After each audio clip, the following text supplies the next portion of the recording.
So Andrew Cuomo obviously at an event. I know I had some friends who wanted to attend the Andrew Cuomo events, but they couldn't figure out where they were. But one of the things that's awesome about the Andrew Cuomo events that took place around the city, especially this main one, was how much anger and resentment for Curtis Lewa. And Martami, he threw the election.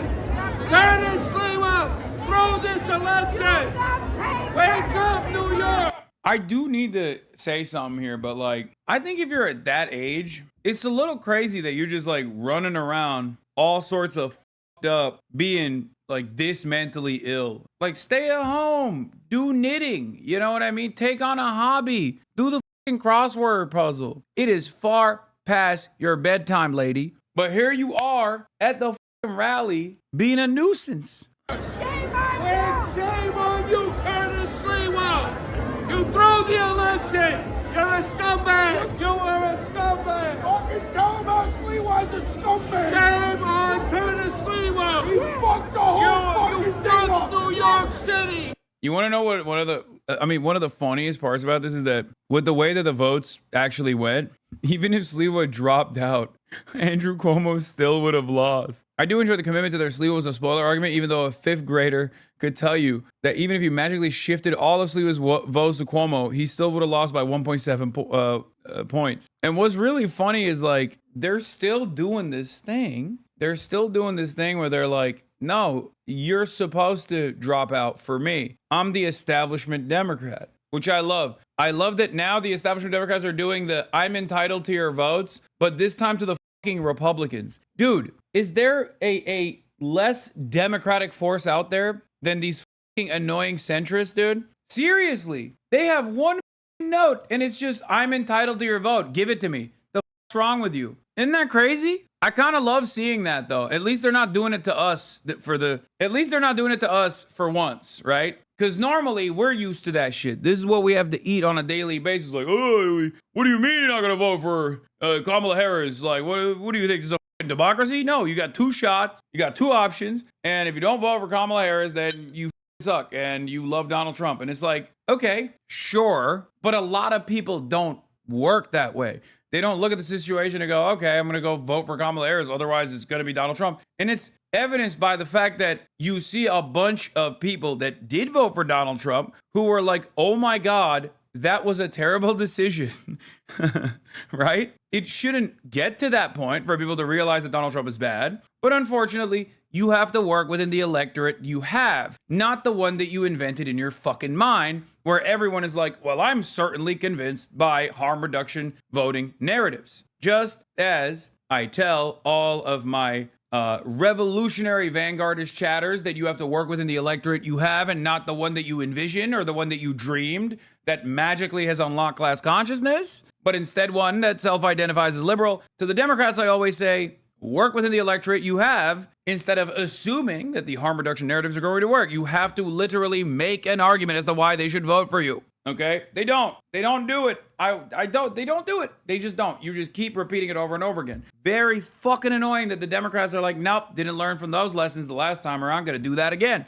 And it's pretty funny to me that they still have this parasitic attitude, this arrogant entitlement that somehow people owe them and that they have to get the votes. It's not gonna work, especially when you got a real one like fucking Curtis Lewa out there, my goat. We will prove that there is no problem too large for the government to solve and no concern too small for it to care about. I love that quote. It was so good. Genuinely one of the most horrifying quotes I've ever heard from a politician, says Jason Howerton. Ted Cruz, this is what happens when communists win. Oh, Ted Cruz just posted me. That's from today, from 11. It only got 2.4 thousand likes. Oh my God. You're fucking washed, dude. Mamdani meltdown montage. Oh, let's go.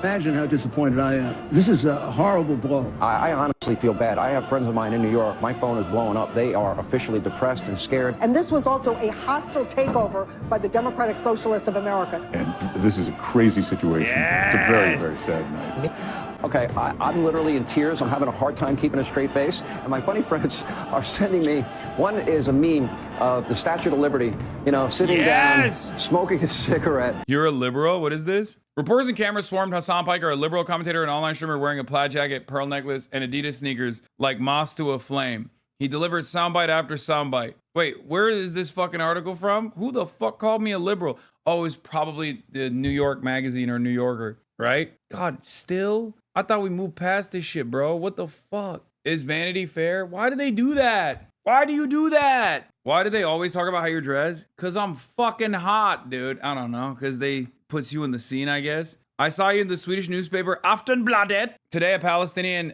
member of the Israeli Knesset was kicked off the podium for congratulating Mamdani. Yeah. Yeah, that's...